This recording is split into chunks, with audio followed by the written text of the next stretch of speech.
Le jour de mes 28 ans, j'ai découvert sur Facebook que ma famille avait organisé une fête surprise, pour ma sœur. La légende disait, la seule qui mérite d'être célébrée. J'ai commenté, joli gâteau.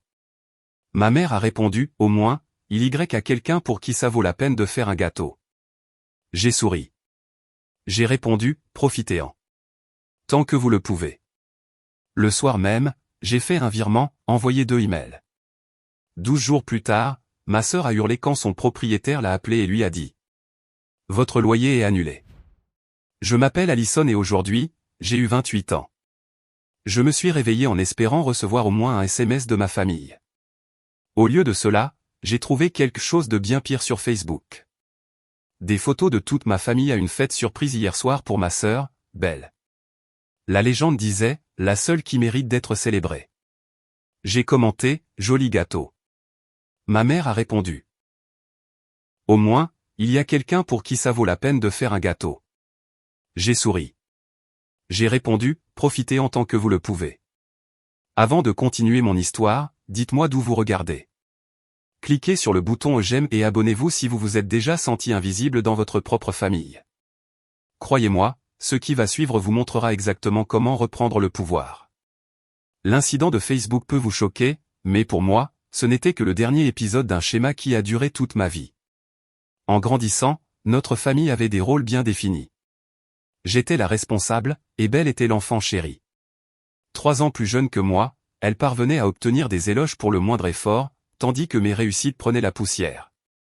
Je me souviens encore de mon 10e anniversaire. J'avais demandé une petite fête avec mes amis de l'école. Rien d'extravagant, juste des pizzas et des jeux dans notre jardin. La veille, Belle a décidé qu'elle voulait s'inscrire au cours de danse locale.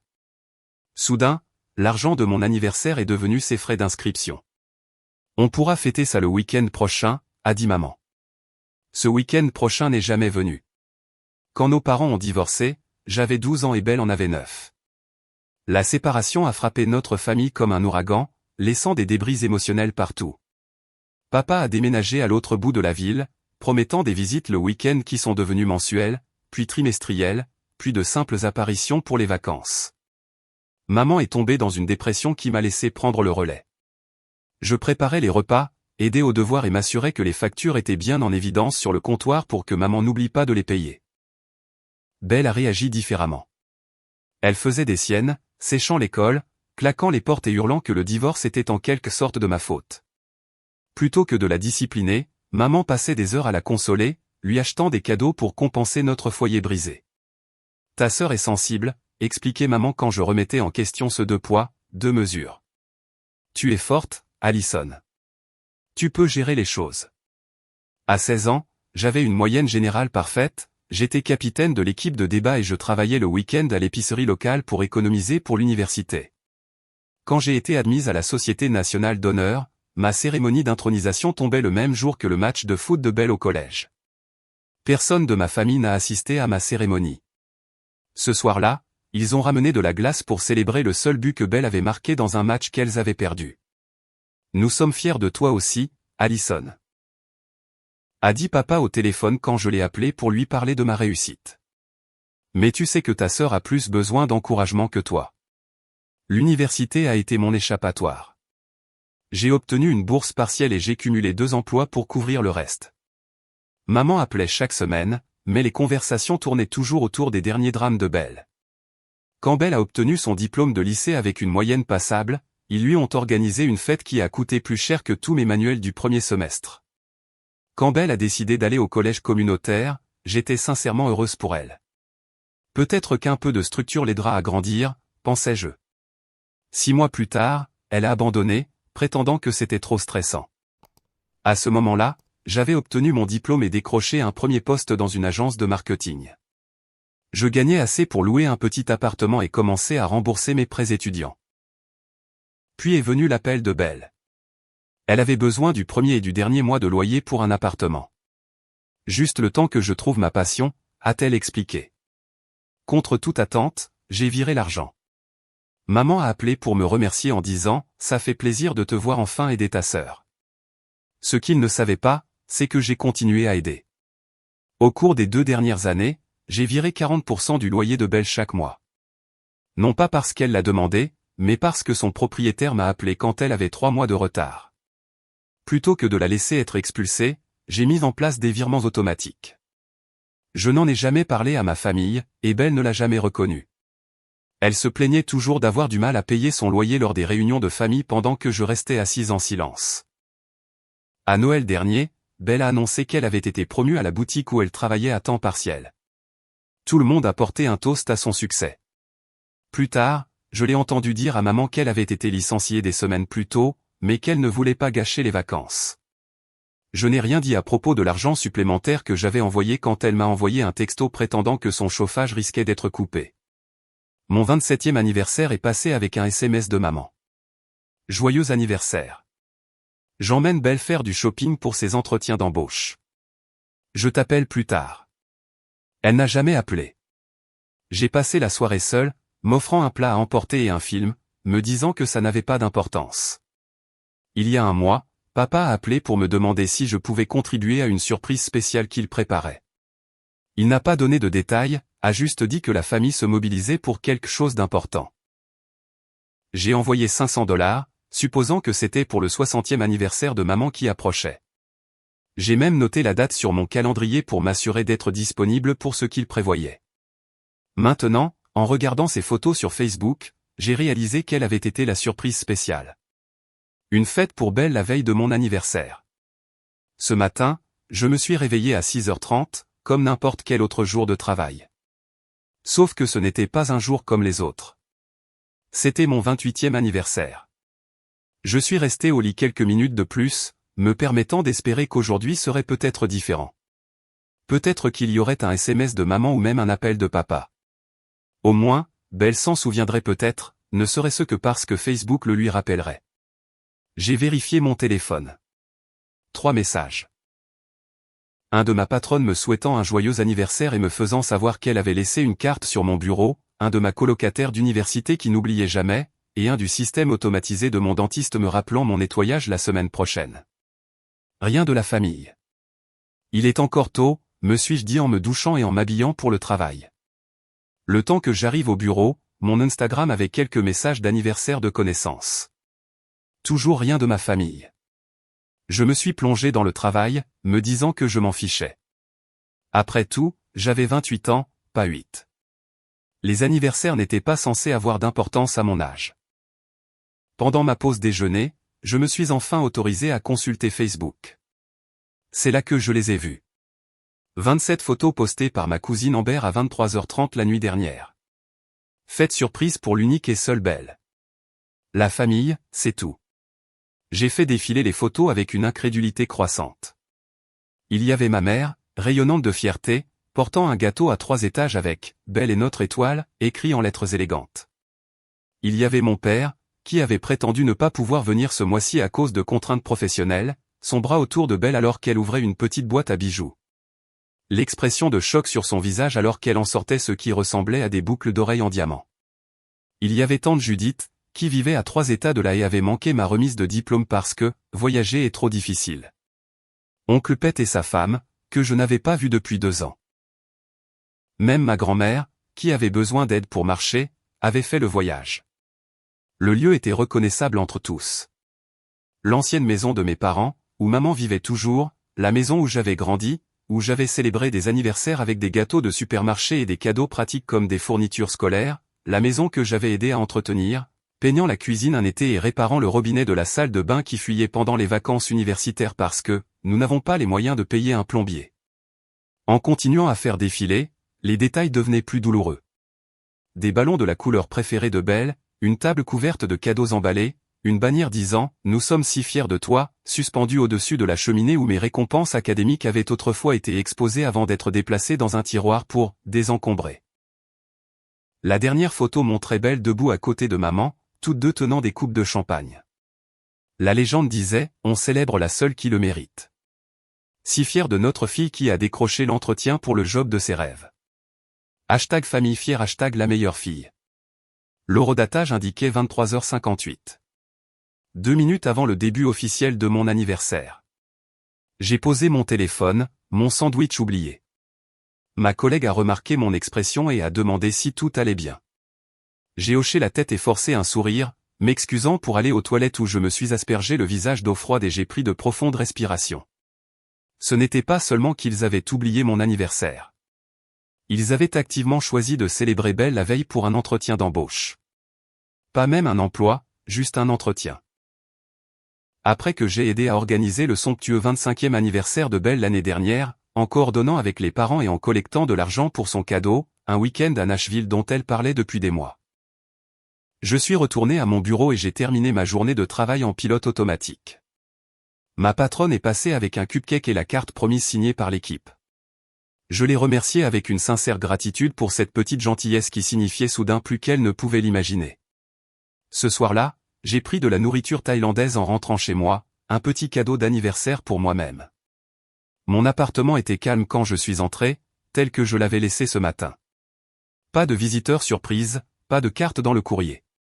J'ai mangé mon pad thaï directement dans la barquette tout en regardant à nouveau les photos de Facebook, incapable de m'empêcher de les faire défiler une dernière fois. Le gâteau devait coûter au moins $200 de cette pâtisserie que maman disait toujours trop cher.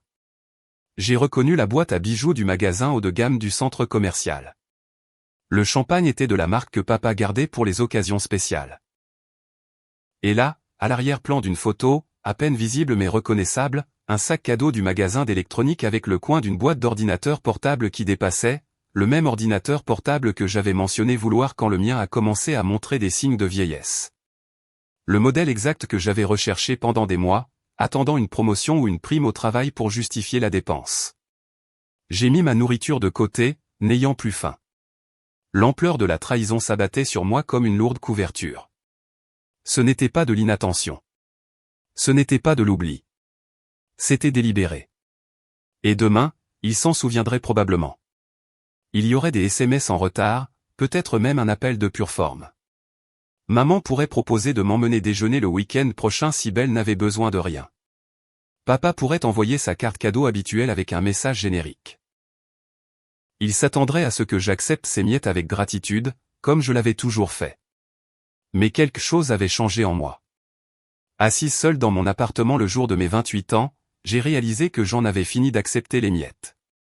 J'ai regardé mon téléphone pendant près de 20 minutes, rédigeant et supprimant des commentaires potentiels. Les plus colériques semblaient trop révélateurs, exposant une blessure que j'avais passée des années à prétendre inexistante. Les options passives-agressives semblaient puériles. Les réponses tristes et honnêtes ne feraient que me faire paraître pathétique. Finalement, j'ai opté pour quelque chose de simple. Joli gâteau. Neutre. Pouvait être interprété comme sincère. Seul moi connaîtrais la douleur derrière ces deux mots. J'ai cliqué sur envoyer et j'ai mis mon téléphone de côté, me disant que je ne vérifierais pas les réponses. Moins de 5 minutes plus tard, j'actualisais la page. La première réponse est venue de ma tante. Il était délicieux. Belle mérite le meilleur. Puis ma cousine, tu nous as manqué, mais c'était une soirée parfaite pour la parfaite Belle. J'ai remarqué que ni l'une ni l'autre ne mentionnait mon anniversaire ou ne demandait pourquoi je n'avais pas été invité. J'étais à la fois blessé et sans surprise. Puis est venu le commentaire de ma mère, celui qui allait finalement faire déborder le vase. Au moins, il y a quelqu'un pour qui ça vaut la peine de faire un gâteau. J'ai regardé ces mots, les relisant encore et encore. 6 mots qui confirmaient ce que j'avais ressenti toute ma vie. Aux yeux de ma mère, je ne valais pas l'effort, pas la peine d'être célébré, pas la peine d'être aimé comme elle aimait Belle. Les commentaires ont continué. Mon oncle a ajouté un emoji qui rit. Une amie de la famille que je n'avais pas vue depuis des années a écrit « Ta sœur est une vraie star ». Une autre cousine a tagué Belle en lui demandant quand elle aurait des nouvelles du travail. Puis Belle elle-même a répondu à mon commentaire. Désolé sœurette, on dirait que maman m'aime plus. Lol. Peut-être que l'année prochaine, tu auras quelque chose qui vaut la peine d'être célébré aussi. La cruauté désinvolte m'a coupé le souffle.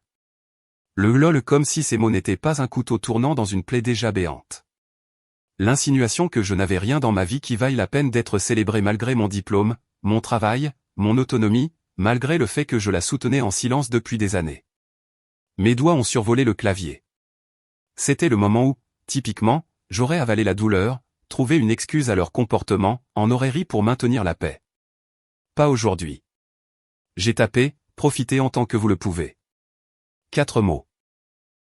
Simple, un peu énigmatique, mais je savais ce qu'il signifiait, même si ma famille l'interpréterait comme un commentaire mesquin d'une sœur jalouse. Quelques minutes plus tard, mon téléphone a sonné. C'était ma cousine Amber, celle qui avait posté les photos. La seule qui semblait remarquer que l'échange pouvait indiquer des problèmes plus profonds. « Salut Allison, joyeux anniversaire », dit-elle quand j'ai répondu. « Tu t'en es souvenu ?» ai-je répondu, incapable de cacher la surprise dans ma voix. « Bien sûr que oui. Écoute, à propos d'hier soir, je suis désolé que tu n'aies pas été là. » « Pourquoi y avait-il même une fête hier soir ?» ai-je demandé. Amber a hésité. « Ta mère a dit que Belle avait besoin d'un regain de confiance avant son grand entretien. Elle a dit que nous devrions lui montrer à quel point la famille la soutient. » Une autre pause. « J'ai posé des questions sur toi. Ta mère a dit que tu étais trop occupé par le travail pour assister aux réunions de famille ces derniers temps. » Le mensonge m'a piqué. Je n'avais pas été invité à une réunion de famille depuis des mois, bien que je demande régulièrement quand nous pourrions nous voir. J'ai envoyé de l'argent pour cette fête, dis-je doucement. Papa a appelé ça une surprise spéciale que la famille préparait. Je pensais que c'était pour l'anniversaire de maman le mois prochain. Oh mon Dieu, Allison, je n'en avais aucune idée. Amber semblait sincèrement bouleversée. C'est vraiment dégueulasse. Après avoir raccroché, j'ai reçu un SMS de mon père. Joyeux anniversaire, ma grande. Désolé de ne pas pouvoir appeler aujourd'hui. J'emmène Belle faire du shopping pour des vêtements d'entretien. On dîne bientôt. Aucune mention de la fête. Aucune reconnaissance du fait qu'il avait été en ville et ne m'avait pas contacté. Juste une autre promesse non tenue d'un « bientôt » qui ne se matérialiserait jamais. J'ai posé mon téléphone face contre la table basse et je me suis enfin autorisé à pleurer. Pas des larmes délicates, mais des sanglots qui secouaient tout mon corps, qui s'était accumulé pendant 28 ans. J'ai pleuré pour la petite fille dont l'argent d'anniversaire était allé au cours de danse de sa sœur. Pour l'adolescente qui célébrait ses réussites seule, pour l'adulte qui continuait à donner à une famille qui prenait et ne rendait jamais. Quand les larmes se sont enfin arrêtées, je me sentais vidé mais étrangement lucide, comme si une fièvre était tombée.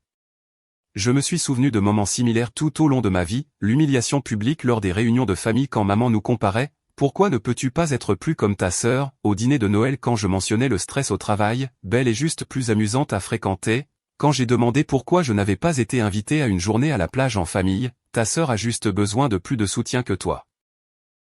Le refrain constant chaque fois que je remettais en question le déséquilibre.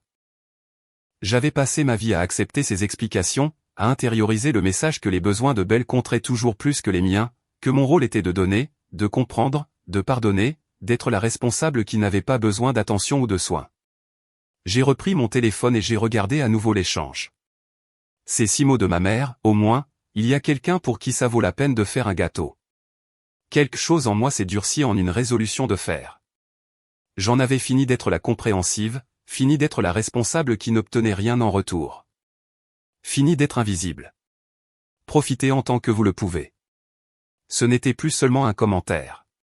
C'était une promesse. Assise en tailleur sur mon canapé, entouré des restes de mon dîner d'anniversaire solitaire, j'ai sorti mon ordinateur portable et j'ai ouvert un tableur que je tenais à jour depuis des années. Chaque virement à Belle, chaque facture que j'avais payée, chaque prêt qui n'avait jamais été mentionné à nouveau, 2 ans de supplément de loyer, 6 mois de charges quand elle prétendait que sa colocataire avait déménagé à l'improviste, 3 paiements de voiture quand elle disait qu'elle risquait de perdre son véhicule, la caution de son appartement actuel que j'avais entièrement couverte. Le total m'a fait grincer des dents. 17 842 $ sur 3 ans. De l'argent que j'aurais pu utiliser pour rembourser mes prêts étudiants plus rapidement. De l'argent qui aurait pu servir d'acompte pour un appartement au lieu de mon petit studio en location. De l'argent qui a disparu dans le trou noir de l'irresponsabilité de Belle pendant qu'elle continuait à être célébrée comme le trésor de la famille. J'ai ouvert mes emails et j'ai trouvé des messages de Belle que j'avais sauvegardés. J'ai juste besoin d'un petit coup de main ce mois-ci. Les temps sont durs au travail. Promis, je te rembourserai quand mon chèque de commission arrivera. Ne le dis pas à papa et maman. Ils vont juste s'inquiéter. Puis j'ai trouvé des emails de son lieu de travail qui m'avaient été transférés lorsque je l'avais aidé à configurer son compte email professionnel. Des emails qu'elle ne savait pas que je pouvais voir. des avertissements pour retard. Des préoccupations concernant son attitude avec les clients. Enfin, un avis de licenciement datant de 3 mois, citant des performances inconstantes et un manque de fiabilité. 3 mois.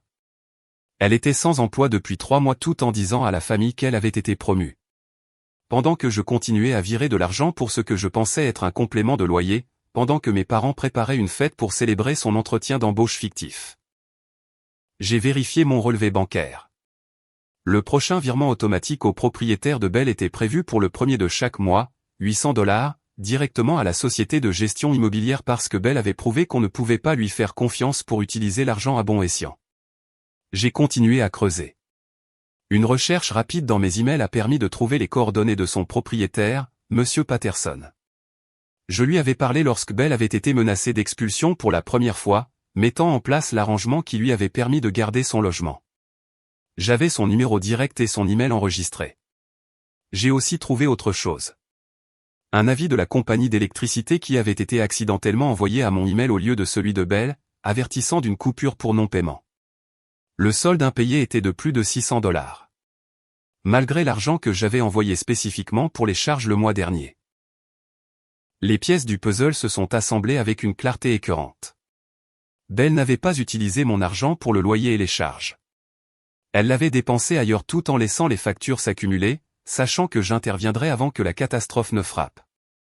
Elle avait été licenciée de son travail mais continuait la mascarade, vivant probablement de mon soutien financier tout en cherchant l'attention et la sympathie de nos parents. Et mes parents avaient permis cela, célébrant ces mensonges tout en ignorant mes véritables réussites. La fête surprise n'était que l'exemple le plus récent et le plus douloureux d'un schéma qui durait depuis toujours. J'ai pris une profonde inspiration et j'ai pris 3 décisions. Premièrement, je me suis connecté à mon compte bancaire et j'ai annulé le virement automatique au propriétaire de Bell. Le prochain paiement aurait dû être traité dans 5 jours. Maintenant, il n'aurait pas lieu. Deuxièmement, j'ai rédigé un email à Monsieur Patterson. Cher Monsieur Patterson, je vous écris pour vous informer que je ne ferai plus de paiement pour le loyer de Bell Turner, et ce, avec effet immédiat. Au cours des 2 dernières années, j'ai fourni une aide financière sans qu'elle ne prenne de mesures pour devenir autonome. Cet arrangement est maintenant terminé. Veuillez adresser toutes les futures communications concernant le paiement directement à Bell. Je comprends que cela puisse causer des désagréments, mais je crois qu'il est nécessaire pour toutes les parties concernées d'avancer de manière appropriée. Cordialement, Allison Turner. J'ai cliqué sur envoyer avant de pouvoir reconsidérer. La 3e décision était la plus difficile. J'ai rassemblé toutes les preuves, relevés bancaires montrant mes virements, email révélant le licenciement de Bell, l'avis de coupure d'électricité, photos de la fête surprise, capture d'écran des commentaires Facebook.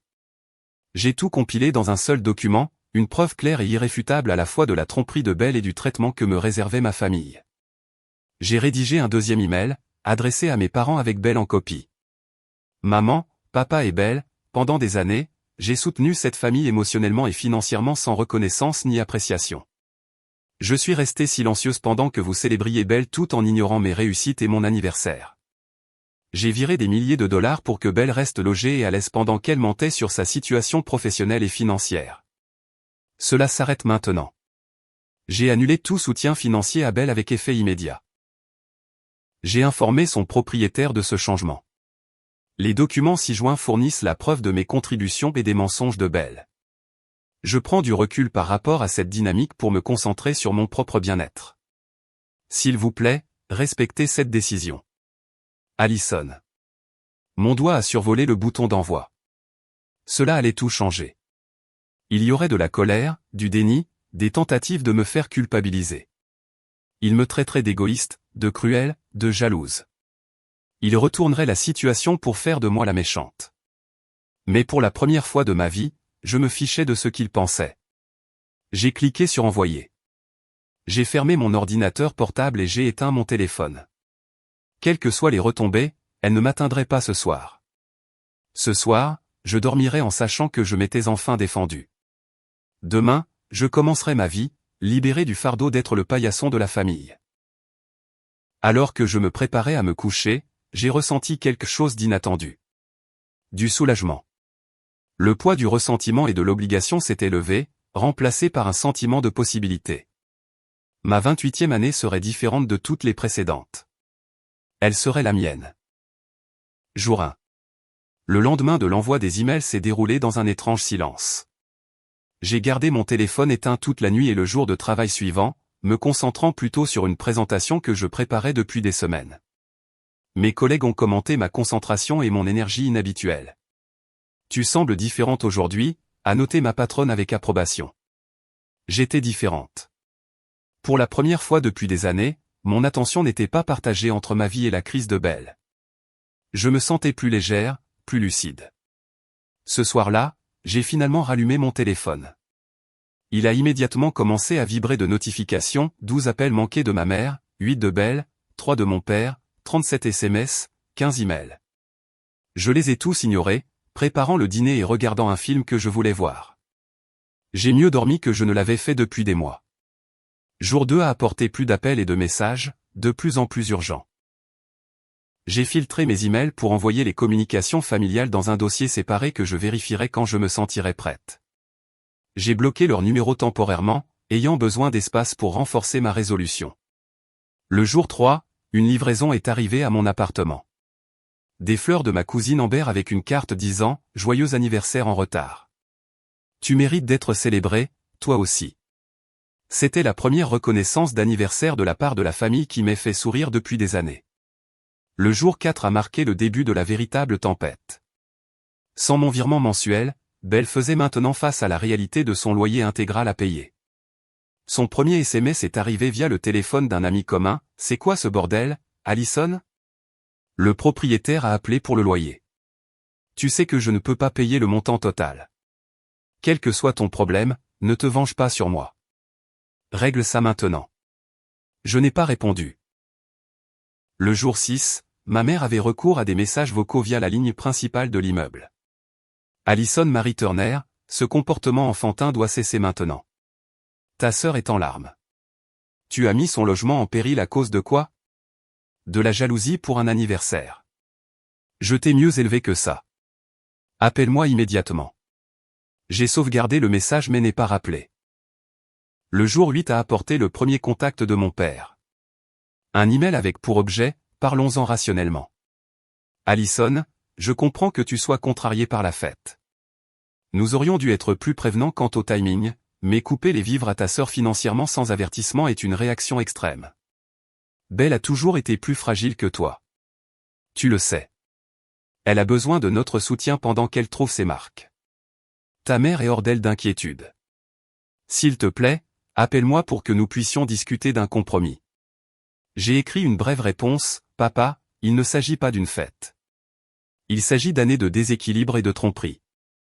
Belle est sans emploi depuis 3 mois tout en faisant semblant. Elle a mal utilisé l'argent que j'ai envoyé pour des besoins essentiels. À 25 ans, elle doit faire face aux conséquences de ses choix. Je ne discuterai pas d'un compromis qui implique que je continue à la cautionner. Allison. Le jour 10, la situation s'était envenimée. Plusieurs membres de la famille avaient été enrôlés pour me contacter, chacun avec une approche différente. Tante Judith a appelé mon lieu de travail, me forçant à avoir une conversation inconfortable avec la réceptionniste sur le fait de ne pas accepter d'appel personnel. Oncle Pet a envoyé un long email sur la loyauté familiale et sur le fait que, les liens du sang sont plus forts que tout. Même ma grand-mère a laissé un message vocal tremblant sur sa déception face à mon comportement. Les messages de Belle sont devenus de plus en plus désespérés. Le propriétaire dit que j'ai 5 jours avant le début de la procédure d'expulsion. Vas-tu sérieusement laisser ta propre sœur devenir sans abri? Quel genre de monstre es-tu devenu?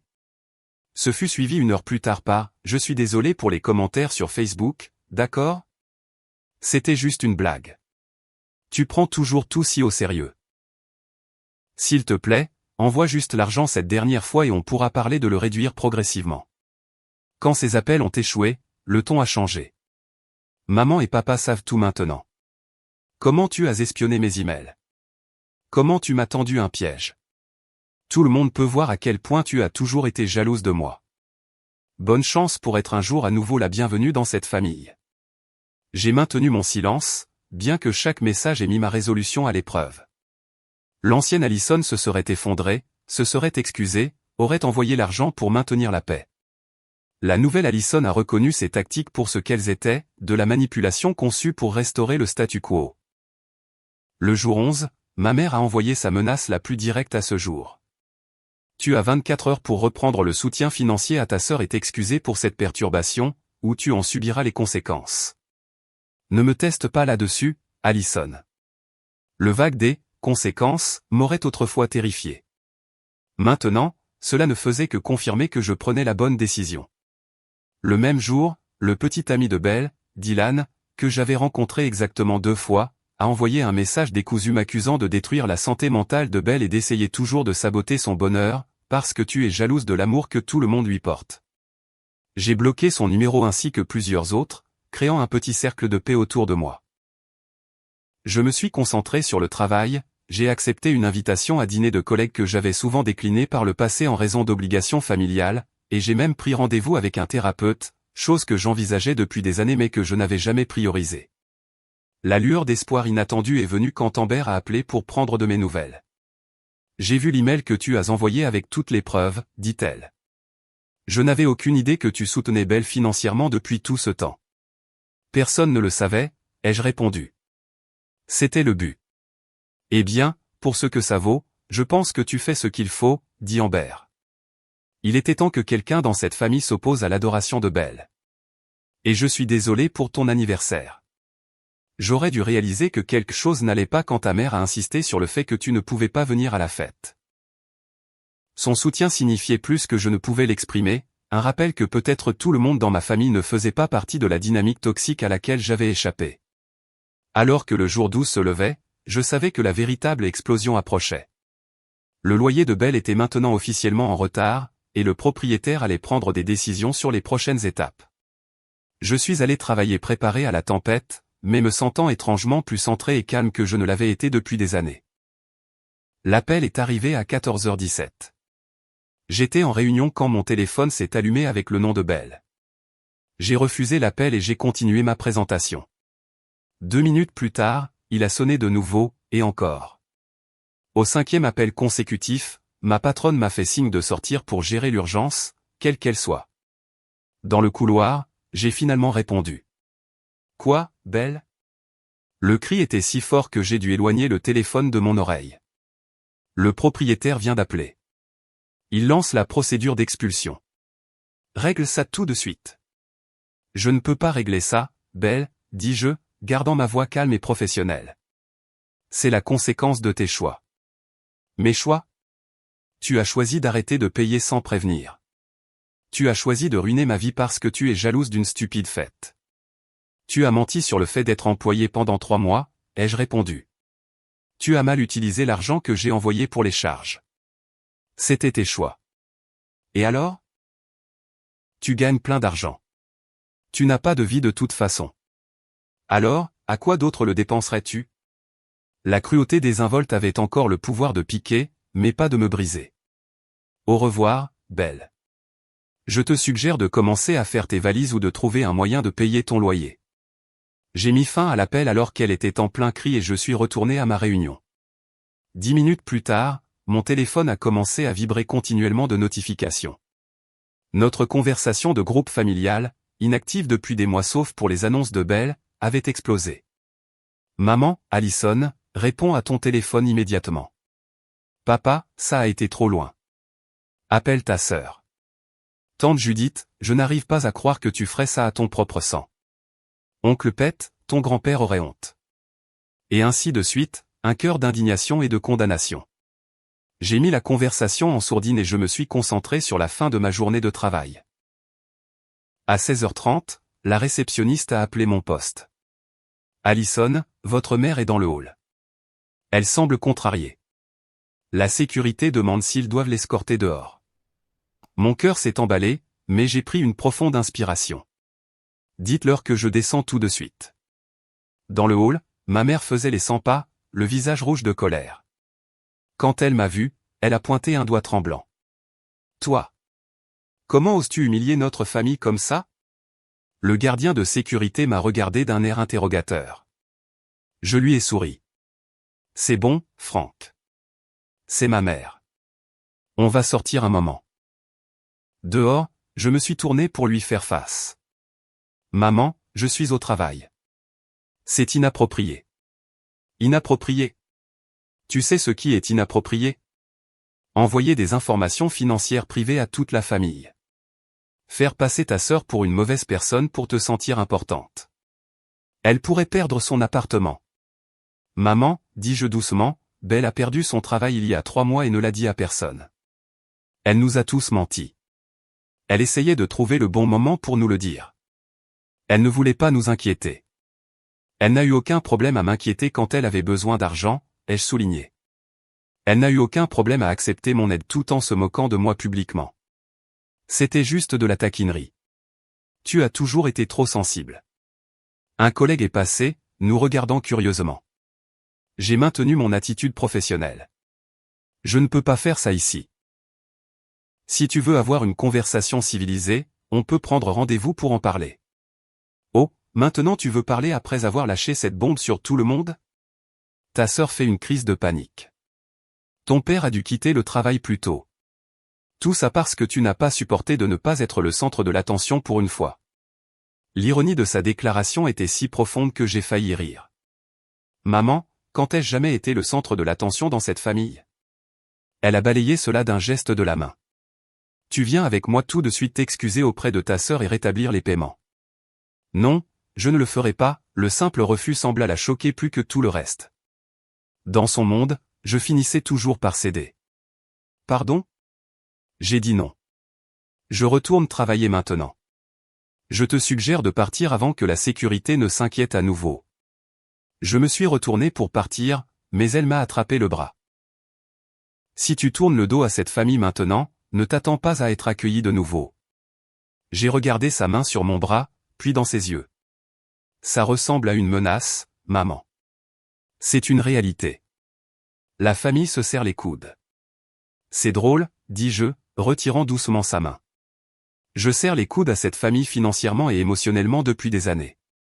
Où était cette devise « La famille se serre les coudes le jour de mon anniversaire » Elle n'avait pas de réponse à cela.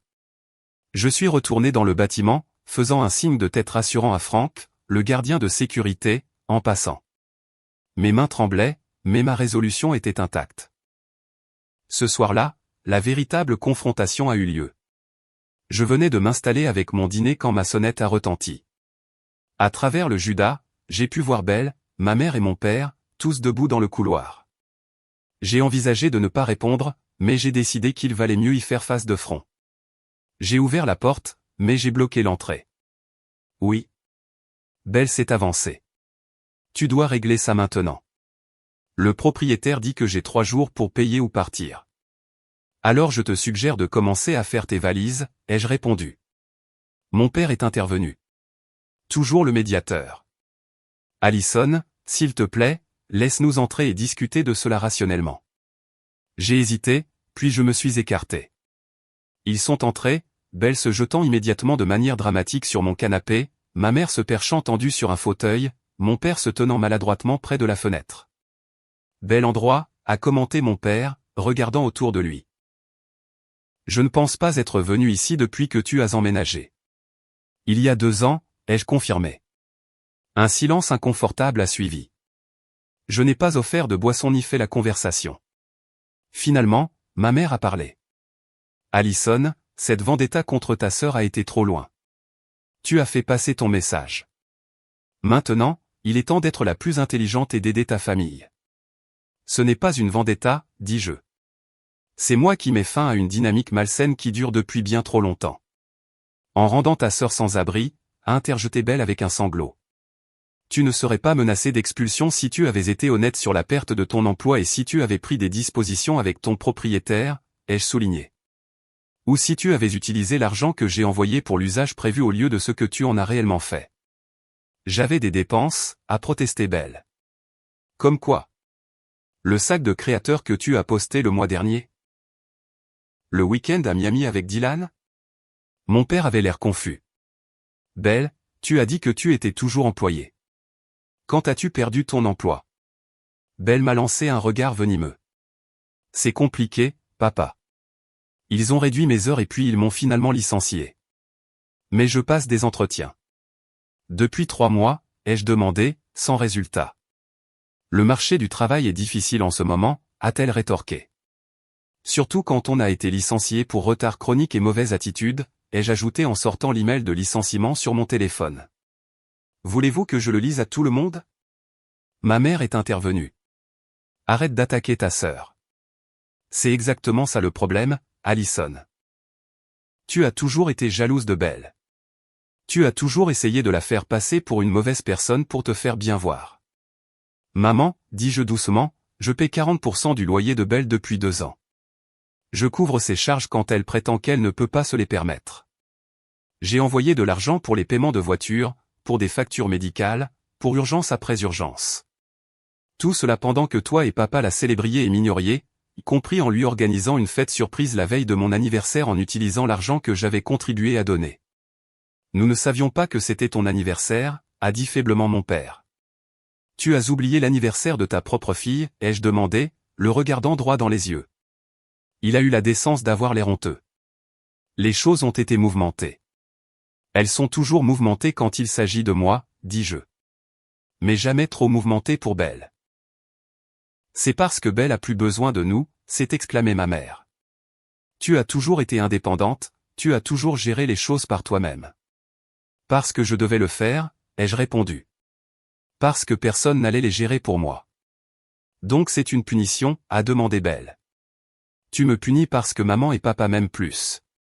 La pièce est devenue silencieuse. La vérité, mise à nu par les mots imprudents de Belle. Ce n'est pas une punition, dis-je après un moment. C'est moi qui me donne la priorité pour la première fois. C'est moi qui refuse de continuer à soutenir quelqu'un qui prend sans appréciation, qui se moque de moi publiquement, qui ment sur sa situation. Qu'est-ce que tu veux, a exigé ma mère, des excuses? Très bien, nous sommes désolés d'avoir oublié ton anniversaire. Nous sommes désolés pour le timing de la fête, mais cette réponse est complètement disproportionnée. Je ne veux pas d'excuses, dis-je. Je veux du changement. Je veux une reconnaissance du schéma qui a dominé notre famille pendant des décennies. Je veux que Belle assume la responsabilité de sa propre vie, et je veux me concentrer sur la mienne. En laissant ta sœur sans abri? A demandé mon père. Belle a des options, ai-je souligné. Elle peut trouver un travail, n'importe quel travail, pour payer son loyer en cherchant quelque chose de mieux. Elle peut trouver une colocataire. Elle peut retourner vivre chez maman. Elle peut déménager dans un endroit plus abordable. Tout ça a l'air horrible, a gémi Belle. Bienvenue dans la vie d'adulte, ai-je répondu. La vie que je mène tout en subventionnant ton adolescence prolongée. Ma mère s'est levée brusquement. Ça ne nous mène nulle part. Voici ce qui va se passer. Tu vas rétablir les paiements aux propriétaires, au moins jusqu'à ce que Belle trouve un emploi stable. En retour, nous ferons plus d'efforts pour reconnaître tes contributions. La condescendance dans son ton a été la goutte d'eau. Non, dis-je simplement. Ce n'est pas ce qui va se passer. Ce qui va se passer, c'est ceci. Je vais continuer à vivre ma vie, libre de toute obligation financière envers Belle. Et il se trouve que cette vie pourrait bientôt changer de manière significative. 3 paires d'yeux se sont fixés sur moi. Qu'est-ce que ça veut dire, a demandé mon père. On m'a offert un poste dans notre bureau de Chicago, dis-je, révélant une information que je gardais pour moi depuis des semaines. Une promotion importante avec une aide à la réinstallation. Je l'ai acceptée. Chicago, a répété ma mère. Tu ne peux pas déménager à Chicago. Qui aidera pour les affaires familiales ici? C'est exactement ce que je veux dire, dis-je. Je n'ai jamais été considéré comme une fille ou une sœur dans cette famille. J'ai été considéré comme une ressource, un plan de secours, un filet de sécurité. Eh bien, le filet de sécurité est en train d'être plié et rangé. Tu abandonnerais vraiment ta famille, a demandé Belle, les larmes coulant sur son visage. Après tout ce que nous avons fait pour toi. La question était si absurde que j'ai éclaté de rire. Qu'est-ce que vous avez fait pour moi, exactement, Belle? Cite une seule chose. Elle a ouvert la bouche, puis l'a refermée, cherchant de l'aide auprès de nos parents. Mon père s'est éclairci la gorge. Allison, je comprends que tu sois blessée, et peut-être que nous avons négligé certaines choses, mais couper les vivres à ta sœur et déménager à l'autre bout du pays semble extrême. Ce n'est pas extrême, ai-je rétorqué. C'est sain. C'est nécessaire pour nous tous. Si tu fais ça, a dit ma mère, sa voix tendue de colère, n'attends pas notre soutien. Je n'ai jamais eu votre soutien, ai-je répondu. C'est un peu ça le problème. La vérité de ces mots flottait dans l'air entre nous. Ma mère a pris son sac à main, signale que la conversation était terminée. Allez, Belle. On va se débrouiller seul, comme toujours. Belle s'est levée, le mascara striant ses joues. Pendant un instant, j'ai vu une lueur de quelque chose au-delà des larmes de la crise de colère. De la peur. Une peur réelle de faire face aux conséquences sans moi comme plan de secours. Ali, dit-elle, utilisant le surnom d'enfance pour lequel elle savait que j'avais une faiblesse. Je ne peux pas perdre mon appartement. S'il te plaît, je ferai mieux. Je trouverai un travail demain. Je te rembourserai tout. J'ai déjà entendu ces promesses, dis-je, sans méchanceté. Mais cette fois, tu devras le prouver par des actes, pas par des mots. Tu ne vas vraiment pas m'aider. La prise de conscience semblait enfin s'installer. Je t'aide, dis-je, juste pas de la manière que tu veux. Mon père est resté alors que ma mère sortait en trombe, Belle traînant derrière elle. Allison, dit-il doucement. Je n'avais jamais réalisé l'étendue de ce que tu faisais pour ta sœur. Personne ne le savait, ai-je répondu. C'est comme ça que Belle le voulait. Il hocha lentement la tête. La fête, c'était mal choisi. J'aurais dû me souvenir de ton anniversaire. Oui, tu aurais dû. Chicago, hein, dit-il après un moment. C'est un grand déménagement. Un déménagement nécessaire. Il semblait se débattre avec quelque chose. Finalement, il a dit. Je n'ai pas été un bon père pour toi, n'est-ce pas? La simple reconnaissance après des années de déséquilibre a fait monter des larmes inattendues à mes yeux. Non, dis-je honnêtement. Tu ne l'as pas été. Il hocha de nouveau la tête, acceptant la vérité sans discuter. J'en suis désolé. Vraiment. En partant, il s'est retourné une dernière fois. Quand pars-tu pour Chicago? Dans 3 semaines, ai-je répondu. Peut-être qu'on pourrait déjeuner avant. Juste nous deux. Je n'ai pas immédiatement accepté, mais je n'ai pas refusé non plus. J'y réfléchirai. Après leur départ, je suis resté assise dans le silence de mon appartement, digérant ce qui venait de se passer. Pour la première fois de ma vie, j'avais tenu bon face à la pleine force des attentes et de la manipulation de ma famille. J'avais dit ma vérité et j'avais tenu ferme. Mon téléphone a vibré avec un SMS de Belle. Je te déteste de m'avoir fait ça. 5 minutes plus tard, un autre SMS est arrivé. Je ne sais pas comment faire ça sans toi. Le deuxième message était plus honnête que tout ce qu'elle avait dit depuis des années. C'était le premier pas vers sa maturité et sa confrontation avec la réalité. C'était douloureux, mais nécessaire. Je n'ai répondu à aucun des 2 messages. Certains voyages devaient être faits seuls. 6 mois plus tard, je me tenais à la fenêtre de mon appartement à Chicago, regardant la neige tomber sur la ville. La vue me coupait encore le souffle parfois, un rappel constant de combien ma vie avait changé depuis cet anniversaire décisif. Les premières semaines après la confrontation avaient été difficiles. Mon téléphone avait vibré constamment de messages allant de la supplication à la menace. Ma mère avait tenté de rallier la famille élargie contre moi, me dépeignant comme la méchante qui a abandonné sa sœur dans le besoin. Certains l'avaient cru. D'autres m'avaient contacté en privé pour dire qu'ils comprenaient, voire admiraient ma décision de briser le cycle. Belle avait en effet été menacée d'expulsion, mais ne s'était pas retrouvée sans abri. À la dernière minute, elle avait trouvé une colocataire, une autre employée de commerce qui avait besoin de partager les frais. Elles avaient déménagé dans un appartement plus petit dans un quartier moins prisé. Selon Amber, qui était devenu mon principal lien avec les nouvelles de la famille, Belle avait pris un travail dans un fast-food et se présentait régulièrement. Ma mère me parlait à peine. Nos communications se limitaient à des échanges laconiques lors des grandes fêtes. Elle n'était pas venue à Chicago, bien que je l'ai invitée pour Thanksgiving. Trop occupée à m'occuper des membres de la famille qui s'en soucient encore, avait été sa réponse. Mon père, étonnamment, avait fait plus d'efforts. Nous avions déjeuné avant mon départ, une conversation maladroite mais honnête où il avait admis des années de favoritisme envers Belle. Elle était plus bruyante pour exprimer ses besoins, avait-il expliqué. Et tu semblais si capable, si autonome. Je pense que nous avons tous pris cela pour acquis. Ce n'étaient pas des excuses complètes, mais c'était un début. Il était venu à Chicago 2 fois, faisant à chaque fois plus d'efforts pour connaître la femme que j'étais devenue plutôt que la fille qu'il avait négligée. Notre relation était fragile mais en voie de guérison. J'avais trouvé une thérapeute à Chicago, le Dr Winters, spécialisée dans les dynamiques familiales. Nos séances hebdomadaires m'avaient aidé à digérer des années passées en tant qu'enfant oublié, la responsable, la banque de la famille. Ce que vous avez fait n'était pas seulement vous défendre, m'avait-elle dit. C'était refuser de cautionner une dynamique qui était nuisible pour tout le monde, y compris Belle. Cette perspective avait aidé à apaiser la culpabilité qui s'insinuait encore parfois dans les moments calmes.